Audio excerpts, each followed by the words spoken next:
All right, well, hello and welcome to the State of Renewable Energy in Texas. My name is Ian Seamans, as Steve said, and I'll be your moderator for this panel. I am the Dallas City Hall advocate for Environment Texas. We're a nonprofit advocacy and education organization. We're working for clean air, clean water, wildlife, open spaces, and a livable climate for all Texans. We work at the state level, the local level, and the federal level, getting real results for our environment. Joining us today are Dr. Kathy Jack, Director of Energy Programs at the Texas Energy Poverty Research Institute. Dr. Kathy Jack has worked for more than 25 years in the nonprofit and local government sectors to advance community health and resilience through clean energy, efficiency, and nature-based strategies. Kathy received her Bachelor of Arts in Environment and Society from Cornell University, a Master's of Science in Environmental Resource Engineering, and the International Development Technologies program at Humboldt State University, and a PhD in Environmental Science from University of North Texas. Kathy, please don't get any more degrees for my sake.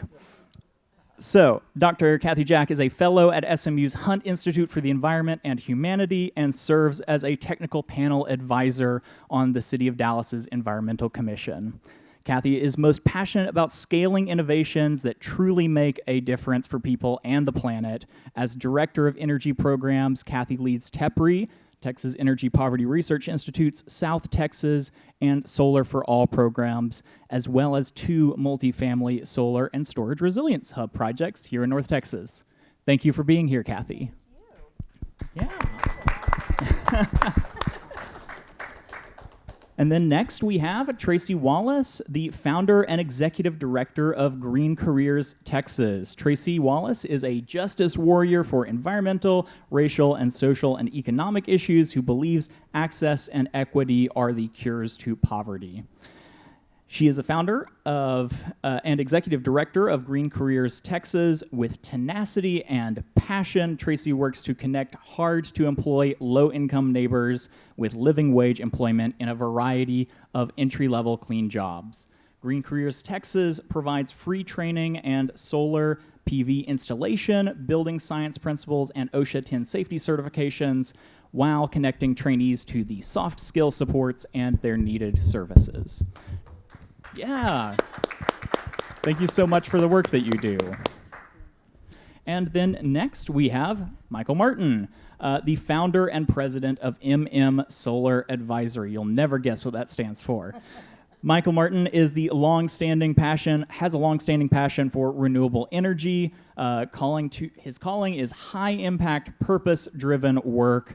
After 20-plus years of doing cool stuff, in Michael's own words, B2B stuff in the information and technology sector, Michael began his solar career in 2010, long before many of us were too aware of it, as the founder and executive vice president of the utility-scale solar company Principal Solar, who developed approximately 280 megawatts of projects valued at $500 million. Today, he directs his energy into serving commercial, early solar adopters who are ready to lead with clean, affordable, reliable, resilient energy, on-site solar power in his home in Texas. Michael has always been motivated to help companies adopt high-value solutions and enhance their position as market and community leaders. Thank you for being here, Michael. All right, so today we are talking about renewable energy in Texas. So Texas leads the nation in renewable energy. Not just renewable energy, but energy production overall. Believe it or not, in 2024, Texas actually produced more than twice as much renewable energy as California, actually, the runner-up. In 1 week this March, Texas broke our own records for solar, for wind, and batteries contributing to our grid, with renewables meeting more than 76% of that big Texas demand for a time on March 2nd.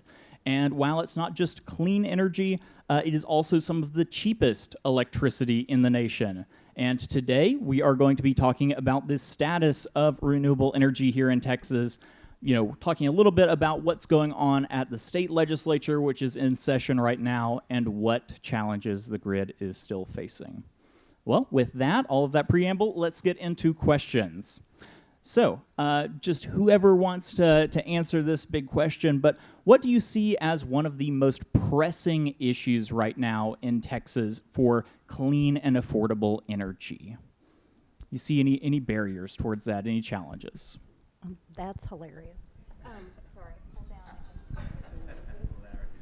Okay, so yeah, lots of challenges in the legislature right now. And one that I'll focus on, and Mike can speak more to, is battery storage as dispatchable energy. Right now, it is not included as in that definition of dispatchable energy, and it absolutely is. And it is not. I mean, for our weather in Texas, battery storage is an excellent backup, and not even backup, part of the mix. So grid stability remains an issue, and the things that are at the state level right now, SB 18, others that I'm sure you will speak to, really hamstring those who want to use clean and reliable energy. So that's my first reaction. Yeah, to expand on that a little bit, those who've been kind of following renewable energy in Texas for a while might be aware of the Texas Energy Fund that was passed last session. This is a multi-billion-dollar fund that was made in response to the blackouts during Winter Storm Uri a few years back. That is, as you referenced, just references thermal dispatchable power. That is dispatchable power, meaning you can turn it on and off at any time, and thermal, meaning that it is from burning. Why the legislature decided that combination was needed for our Texas grid, I'm not sure why batteries was left out of that, because, like you said, just makes sense. But yes, any other comments? Yes, Kathy. Well, I'm in the same spot. I'll leave the glasses on. So I'm backing up a little bit, not speaking specifically about the current session, and just saying at a high level, it's such an amazing time to be in Texas. It's also an interesting time to be in Texas. We are known for energy innovation. As you're saying, we lead the country with wind and solar. But for me, one of the biggest challenges and what we're keeping our eye on at TEPRI is the affordability picture. It's not, while I think I saw a number, it might have even been from your organization, that rooftop solar had grown by 6 times since 2017. Those aren't low-income populations that are getting to access rooftop solar. So right now, while we have an opportunity for tremendous innovation, and hopefully we can come together to bring all solutions to the table and not, exclude clean, renewable energy from the solution, we can really look at stacking our solutions, like addressing affordability, reliability, and clean energy together where we can. Yeah. Yeah, good point. Okay, my mic's working. So just curious out there, I got to do this so I can see. How many of y'all out there are Texans who can vote and influence things here? Texans at the tables? Oh, yeah, nice. Okay, because it's more relevant to y'all, right, what we're talking about in terms of call your reps, call your senators. I think our position is, and I think any reasonable citizen's position is, considering the history that Ian already referred to and where we're at now, with the impact of solar, wind, and batteries on our grid, right now, probably, for instance, and I might pull it up while somebody else is talking a minute, probably 60% or so of our power right now, as we are sitting here, is from solar, wind, and nuclear. So emissions-free, clean, operating power generation systems. Not 6%, 60-something.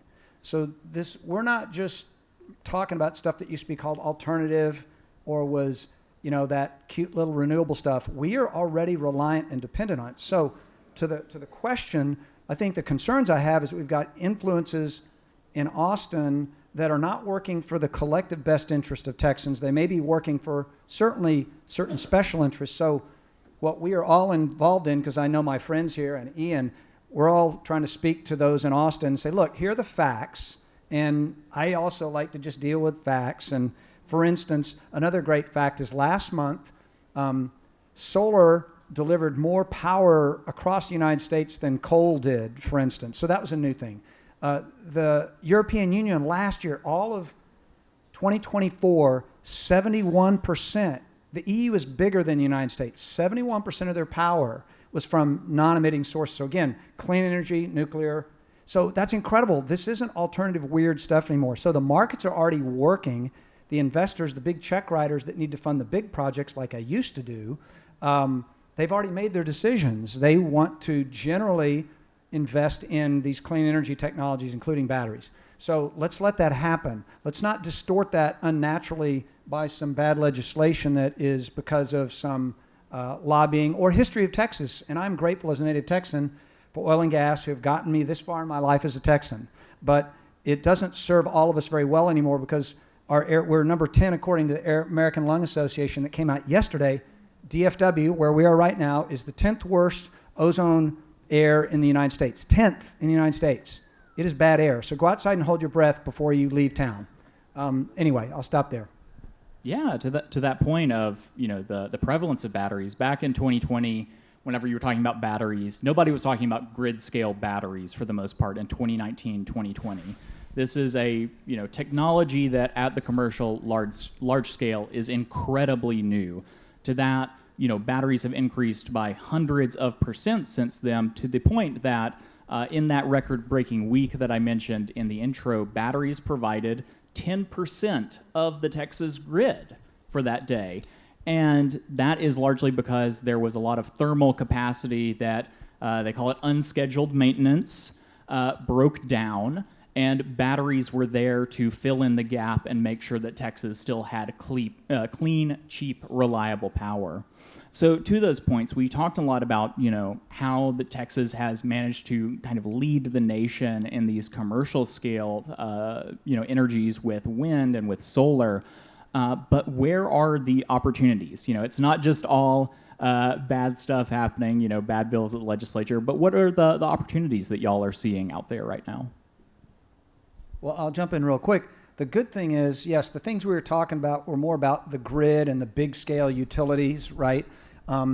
There's this distinction in our business of behind the meter and front of the meter. So behind the meter, and if you're a homeowner or whatever, a building owner, behind the meter is your property. You can do what you want. So that's the massive opportunity in Texas because Environment Texas, where Ian is, has studied that Texas is at a macro level. We do have more solar than any other place in the country, but at a per capita level, we're a big state. Of course, we're number one.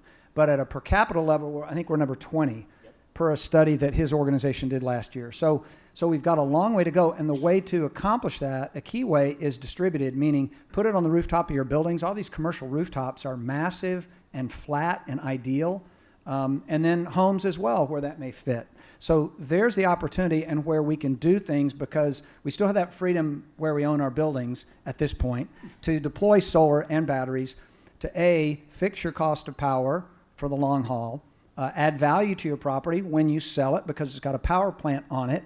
The stuff has 25-year warranty, so it's a low-risk investment to improve your property, and it'll pay for itself at some point. It all depends on how you finance it, what it costs you, blah, blah, blah. But these are the realities of distributed solar on rooftops. So that's a giant opportunity that Texas can really get after. And with the increasing cost of power in Texas that Texans will know what I'm talking about, more than I've ever experienced in my life, now that just closes the gap on any affordability questions, but it's going to pay for itself for you at some point anyway. So, And I'll hop in. The other opportunity is energy efficiency. So to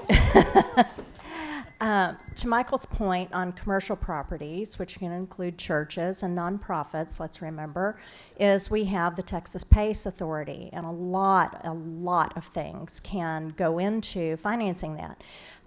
The Texas PACE Authority, there's also a corresponding institutional and governmental way to finance these. It's called the Lone Star program.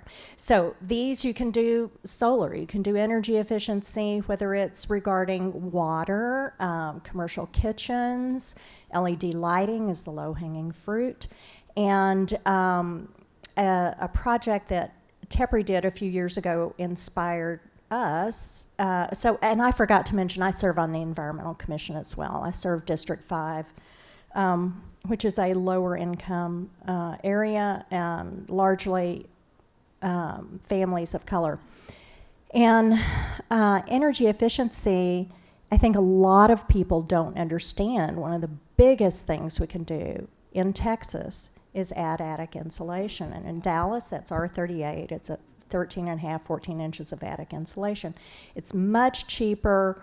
And when we think of Storm Uri, for example, things like weather stripping, caulking cracks around your doors and windows, adding attic insulation, and all of that you can just translate to the commercial property as well. But it increases not only comfort but survivability during these temperature extremes. And I had designed an energy efficiency program for the city of Dallas 4 years ago. It was a pilot, and it finally happened this past fall. And what we know, based on TEPRI's previous work in Houston, it will more than close the energy poverty gap, which I'll leave that to you if you want to talk about that. And we wanted to do this in the lowest income zip codes of Dallas because regarding anything we've talked about up here, if we solve these issues for the people with the most barriers, that are the least likely to be able to do things financially, then we've solved it for everybody. That goes for climate change globally. All right, off my high horse. Yeah, just to add to that really quickly, at Environment Texas, what we say is the cleanest and cheapest energy that you can get is the energy that you don't use. So, all of that energy efficiency stuff, if you're not sure about what's going on with your house, there's people out there that would be happy to take a look at it for you, contractors out there, and say, hey, you need actually an extra few inches of attic insulation, for instance.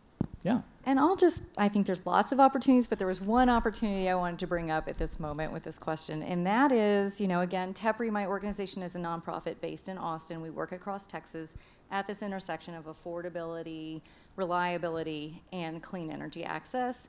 And so looking at opportunities for innovation and addressing the trifecta together with some of our solutions, we're very interested in the potential for storage in resilience hubs and multifamily housing. So we have a project up in DFW right now with a partner at Foundation Communities. They're a nonprofit housing developer. They're actually, they have 32 properties across Texas. They're an incredible provider of housing because they also provide free tax services, free after-school care, free summer child care to their tenants. They provide a whole suite of services within their homes. And so we have a partnership at 2 of their properties funded through a $1 million grant from Google. We're very excited to innovate through these 2 resilience hubs. So what we're working on at these 2 hubs is the community centers where they currently host their child care activities. We're going to put backup power in storage, but these are larger storage systems. So the idea is, one, to provide emergency services to these communities in the event of a Uri or even a few hours, just a place to cool off or to warm up when you lose, which we'll be having more increased, unfortunately with climate change, more increased weather disruptions, but then also year-round savings. So we're going to have a larger battery built into the system, and the hope is to start to look at ways to manage. There's aggregated management of distributed generation happening right now in Texas. It's beginning to emerge. There's a task force that TEPRI sits on and some others as well, looking at ways to bring together distributed resources to manage like a miniature power plant. And so our thinking is that could, by bringing that to low-income households or multifamily units, you could also start to generate an income for that housing provider. So very interested in collecting the data and seeing if that can work to broaden access to storage, which can be very expensive right now. Absolutely. May I add a quick comment there? Yeah, absolutely. Real quick, just to piggyback on what they were talking about, in terms of money is a very important topic. So what Tracy brought up around a particular type of financing, property assessed clean energy, super good stuff. Because here's the deal. I've talked to so many people in Texas, and especially in DFW, people don't have a solar budget. So you have to be able to point them towards sources of capital. Right now, it's great when Google funds the whole thing. Right. But here's the good news. There are PACE and other ways to finance and fund these things. They're going to have a fantastic model that we can then show and promote to everybody who doesn't get the $1 million from Google. We don't need to have the $1 million. It's just that's the best. You can get $1 million from somebody who will finance it long term, and basically your savings will pay for the financing, and it works. It really does. So the money is there. That's an important thing to know as well at the commercial level.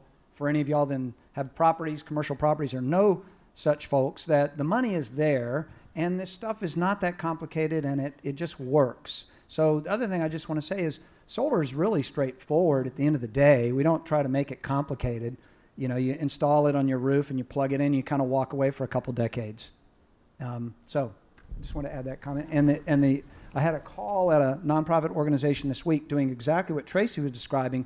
They were doing all these brilliant things first: new insulation, new windows, other factors to reduce their demand for power so that the solar array we're going to put on the building will be right-sized for a building that's efficient. So that's the best way to do these things and combine these measures. So it shouldn't sit in a silo by itself, but rather integrate with these other good measures you can do at a house or a commercial property.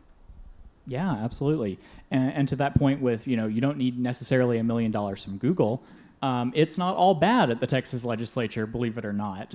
So last session, as part of that Texas Energy Fund, there was a subsection of that is set aside for specifically making resiliency hubs in communities. So those are fire stations, nursing homes, hospitals, all of these places that need power in these kinds of settings where there might be an extended blackout. And they were given funds for solar and for batteries. And that just makes sense. That fund, however, has not been funded yet.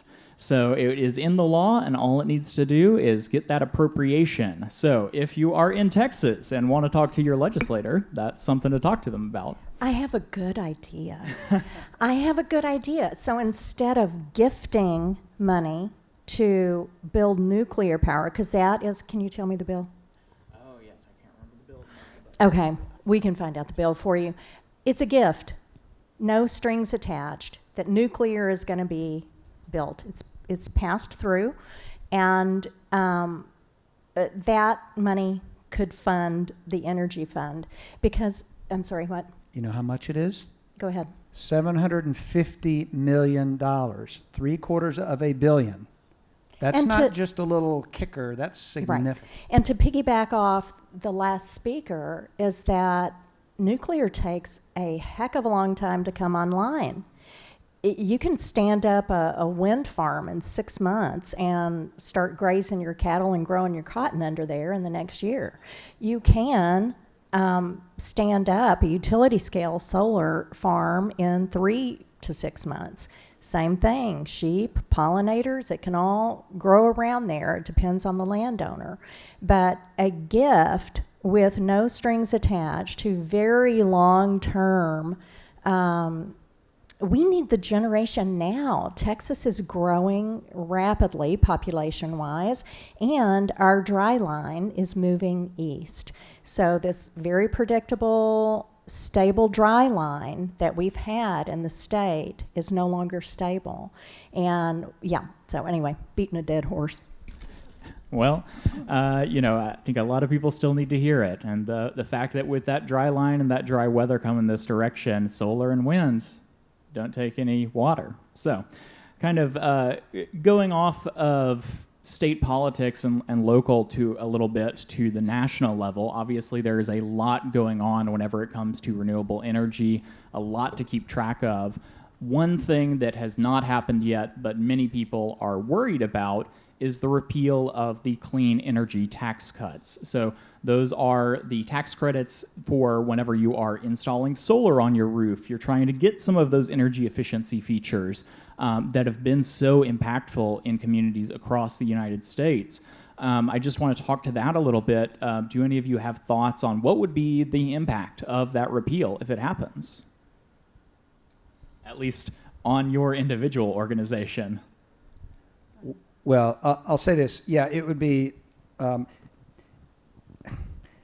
fact that we have these temporal or incentives at a federal level for wind and solar and batteries is a bummer because the fossil fuel industry has them permanently in the tax code for decades. So we have to keep dealing with this political wind every few years with renewable incentives just to kind of sort of catch up, and if you will, level the playing field that way with an industry that's been here for 100 years that's got plenty of incentives. So it's like, let's just keep our incentives going the way they're going, because it's the story we're talking here about Texas is also happening in many other places around the country. That's what's so cool about it.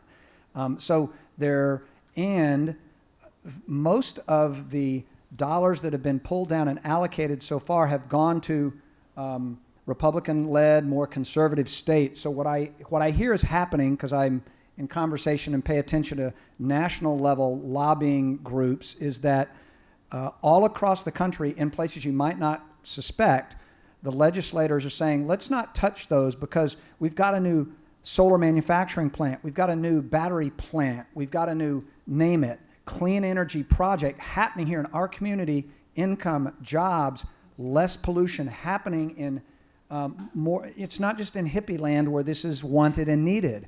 It's happening everywhere. So I believe that despite the noise, I believe that those voices of Republican-led states, senators, representatives will say, don't mess with that because that's producing good stuff in my home. And so that would be bad for them next election cycle, because their constituents would say, what about that money that was coming in that you voted to stop?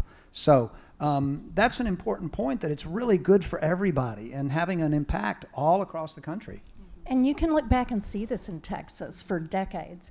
So I was super lucky and got to visit one of the wind farms out near Sweetwater about 20 years ago. And that's the mayor at the time was thrilled with wind. They had new fire station, new schools. I mean, it was a driver of economic growth in the area. And that's a rural area. And if anybody's familiar with REAP, the program that was part of Inflation Reduction Act, I mean, all that was to benefit the rural areas. And what we see out of, for example, solar in the last few years in Texas, as far as jobs, is that veterans were among the majority of people who came to speak against SB 819 because working in the industry changed their lives. And that is something we cannot overlook. This is not about party line. This is about local thriving communities. And do I think it can happen without incentives? Yes, but the playing field, I mean, that's choosing winners and losers. And, when we're talking about veterans, I mean, let's don't beat our chests about supporting our troops if we're not gonna be there to support jobs that they have found that really work for them. So that's just one example, but again, and to Michael's point about manufacturing, Dallas has now 2 solar module manufacturing plants. Sherman has a chip manufacturing plant. Houston has a battery manufacturing plant. So all of these things that support clean energy and are creating jobs in our local communities. Really quick add-on, which is there's a provision that was just recently approved in the past couple of years that allows nonprofits, it's the direct pay provision with the ITC, and that's opened up the benefit for entities that are providing service to our communities to benefit from this 30%. And that is most at threat, is from our understanding. And we work with a lot of organizations, and we ourselves have been able to participate with one of our solar installations, receive the direct pay. It allows nonprofits serving the community to either partner or provide solar and receive that benefit, and that is set to likely, unfortunately, come to an end. Thank you. Yes, and to what Tracy said, SB 819, for those that are not tracking the Texas legislature play-by-play, which I imagine is most people, but I am. SB 819 is by Senator Lois Kolkhorst. This bill was in a similar form last session and did not pass. It is a onerous permitting bill for both solar and also for wind, imposing some really strict regulations about how solar and wind can be located, where they can be located, and putting basically more places for the state and entities to veto it at different points, basically bringing an end to this era where Texas has led the nation in renewable clean energy with this strong growth. We are obviously fighting that very hard in the environmental community, but as you said, we are hearing at the testimony in the Senate Business and Commerce Committee that I took part in, we did have rural landowners. We had county commissioners from rural counties of 2,000 people, and they said, you know, we have not had a significant economic investment in our region since the railroad came through in about 1895. And this is the only economic driver in our region. If you take this away, we don't have anything. Solar and wind, it has definitely been understated the role that they have played in rural America with keeping small farms in the hands of farmers and not large corporations. You know, the other cool thing about that, since I'm a Texan, I know a couple ranchers, is that sometimes when a generational change occurs, the next generation doesn't want to farm. So they're like, dang, we don't want to farm, but we don't want to sell our land. But we can sign a 30-year land lease, keep it in the family, maybe change their mind in 5 years to do some farming, because you can do that. As Tracy mentioned, agrivoltaics, cool term about what she's talking about, agriculture and solar. Same thing with wind. So this stuff can all coexist, and the impact is real. And this is, talk about a Texan thing. Let me do what I want to do with my land if I don't harm my neighbor, right? But just imagine these restrictions to which Ian refers are more, they're tighter regulations for solar and wind compared to putting a jet engine installation, which is what a gas plant is, much closer to the fence line. That's okay. So it just doesn't make, it's, all I would say is, if this stuff doesn't pass your common sense test, it's because it doesn't pass the common sense test, and that's what our legislators need to hear about. Is because I think none of us here are talking weird, crazy stuff. This is just common sense and real stuff that we're living and seeing about the good value of this, and we don't want it to stop because it's doing really good stuff for unlikely. Who would have thought it'd be so good for these rural communities and rural farms? But it's real. It's really happening. And just for some frame of reference, I mean, if y'all aren't in the industry, the solar industry, 6 years ago, 7 years ago, Texas was 5th in the nation behind New Jersey for installed solar. We are number 1 now. And this has happened because of utility scale and the myths that are out there about toxic runoff from a solar farm. It is laughable, but it's sad because people are getting misinformation. And so, you know, and then back to the landowner thing. Sorry, I feel like I'm in a bit of a jungle here. Laugh in. And now I made myself lose my train of thought. Runoff is bullshit. Thank you. Yeah. And that, so locally in Dallas, there have been some recent brouhaha about East Texas landowners clear-cutting their land to do a solar farm. That is the landowner's right. I'm not promoting clear-cutting of timber, but it's the landowner's right. And it is not a myth that things like livestock and growing crops, I mean, that's another one of those myths out there, that it can't be done. It's being done on over 3,000 acres in Texas right now. Absolutely. And the other thing I wanted to comment on the other end that, you know, we talk about with Kathy here with Texas Energy Poverty Research Institute is that what we do have to figure out, because we're talking about how great all these renewable technologies are, but we have not yet figured out how to make this accessible, affordable. The equity side, we still got to do work on, but I can tell you this is a major thread of conversation, has been for years. The biggest thing is we need the financial institutions to come on board with this. pretty much anybody in Texas with a job can probably drive off a parking lot with a car, right? I'm thinking some kind of car, but you're going to get home in your new car, whether it's new to you, used or so. They'll finance a car to anybody, right? And what happens with the value of a car? It gets worse. It's a crappy investment, but you're going to get the money. You're going to drive away with it. We just got to figure out the same thing with home solar for working class folks. We don't have that figured out yet, but we can't do it without the people with the money coming to the table, understanding how this stuff works, and going, "Ooh, I'm going to give them $10,000. I'm going to give them $10,000 on a 12-year loan." And then when they sell their house, it'll be worth more, so they're going to be good. They're going to pay me back on the So we just got to get the bankers out of business as usual and get them in the boat with us to finance this stuff for anybody and everybody, right? Once they've made their house efficient. I'm sorry, I'm going to jump in real quick. Okay. Is that, so the United States has had solar modules in space for over 50 years. Y'all know that? And it is a much harsher environment than down here on the ground. And they're still producing. These things don't quit at the end of a 25-year period. They may not be producing at 100% efficiency anymore. They might be producing at 82%. The thermal technologies can't touch that level of efficiency. So at one point, you're going to be generating free electricity. Bottom line. All right. I think we have about time for maybe one last question. I got to get to you, Kathy, because we haven't been talking about affordability as much, and then we can also go to some audience questions.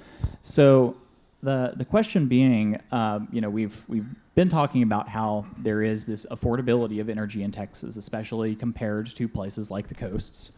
But what your organization really focuses on is the fact that despite that fact, so many Texans are energy burdened. Can you talk about what is the scale of the problem that we're looking at, and what are the tactics that TEPRI is taking to try to address that problem? I'll do my best, and Tracy also works very closely in the space, so we might tag team. And I'll just start with some numbers. We have 31 million people in Texas, something like that. 42% of Texans are considered low income. That's a lot of households. We have 13.7% of Texans living in poverty. And those 13.7% of Texans, that's 4 million Texans, use the term energy burden. So I don't know if we all know that term. What that means, energy burden is a measure of the percent of your annual income that goes to pay your energy bills. So we have 4 million Texans who are really, really struggling monthly to pay their electric and gas bills. And so one piece of work that TEPRI does, we do a regular survey called CVES, Community Voices in Energy, just to understand directly from people, families contending with low incomes, what are their needs, what are their priorities, what are the challenges. And in our most recent survey, we surveyed about 7,000 households, low to moderate income households, all across the 13 energy regions of Texas. And I won't go into every result, but some of the highlights were, more than 50% of Texans of these low to moderate income families are really struggling to pay their bills. And people are changing their behaviors. We have almost 50% to 60% of people who turn off the AC or keep it at an uncomfortable or unhealthy level in the heat of summer. And we know if you're living here that the heat of summer is extending by months on end. The Texas State climatologist says that by 2036 we're going to have 4 times the number of 100-degree days here in Texas than we had in the 70s and 80s. So you can only imagine the impact to low-income households. We also have low-income, almost 60% of people living in poverty in Texas turn off the heat in the winter. So this is it's a problem that is expected to get worse. So that's the base level, but we also find that a vast majority of low-income people are very interested and would prefer that their utility provider provide energy from clean sources. So that's hopeful. We also, and I'll just say one more thing while I'm on it because I have the mic, we have a huge opportunity in Texas. The Solar for All, we have a $250 million grant that Harris County received for a coalition of 10, and Tracy's involved with the grant, a coalition of 10 leads and multiple partners to bring innovation, bring the financing, really transform the market of Texas with a variety, community solar, residential rooftop, multifamily rooftop, leverage all the lessons learned to bring solar in an equitable fashion. And yes, while we have a grant, and we hope that that grant remains in place, it is as of today, moving forward. The idea is market transformation so that you have the right players and the right models to move on sustainably without grant funds. Yep. Well, I got it in. Great job summarizing that so quickly, too.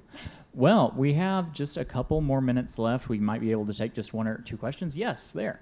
I just want to say your panel is excellent, and I hope if you don't already have a weekly podcast, the four of you, that you start one called like Myths and Solutions for Texas or something. Love And I'll take it from Minnesota, and we'll reproduce it in Minnesota. Is that our producer right there? You're our producer? Oh yeah. Okay. Happy to produce it. So I just wanted to know. I mean, you shared just a wealth of information that we could go into each RAM a bit, but I'm wondering, not being from Texas, not knowing, have there been any bills, or is there any effort to introduce on-bill financing through the utility for energy efficiency upgrades and or solar? And have there been, I mean, I don't think it's going to happen now from the federal government, but I know for Puerto Rico, the Loan Programs Office basically underwrote, financing, or not financing, sorry. Long day. They de-risked. They made solar loans for residential more available to folks with lower credit scores. I would say, not to burst their bubble, but they only lowered it by a little bit. So it's still, I don't think, as accessible as it should be. But they did find a way to try to make solar home loans more affordable for Puerto Ricans. But I'm just wondering. Obviously, we need more financing and investment, but what are we seeing in Texas in terms of programs or proposals to make it affordable so that people are simultaneously paying a lower energy bill while investing in upgrades to their homes? Okay, so I'll repeat that for the recording and anybody who couldn't hear that well. But what are the efforts that are taking place to make clean energy affordable for people, so that is, bringing that affordability? The Loan Programs Office, one of my favorite unsung federal government offices right there, was mentioned as well. Also on-bill financing. I am not the expert on some of those things, but do we have any thoughts from our panel? So it's going to depend on, we have a deregulated market in Texas. So most of it, I mean, you've got some areas that own their own utility, some cities, Austin, San Antonio, I think Kerrville, El Paso, thank you. And, but Dallas, Houston, these areas have investor-owned utilities. And in our deregulated market, for example, I can choose from 50-plus retail energy providers. And it's there is a free, website called Power to Choose, but it's very tricky. It's been almost intentionally tricky that some of the REPs will, up to this much kilowatt usage, it's this price, blah, blah, blah. Anyway, so on-bill credit certainly can be done in areas where a municipality or a co-op allows that. It's a great idea, but it's harder to do. And when Kathy mentioned community solar, though, it's also easier to do in those areas where the utility is municipally owned. And one thing that I have advocated for, and it's not an original idea, all my best ideas are stolen, is that REPs could work with local communities to provide community solar for low-income people. In our cities, we know that a lot of our folks are renters and cannot access the direct benefit of solar, from their own rooftop. So sorry. Well, thank you all. That is the time for the panel today, but really appreciated having y'all as an audience. And yes, thank you to the panelists as well.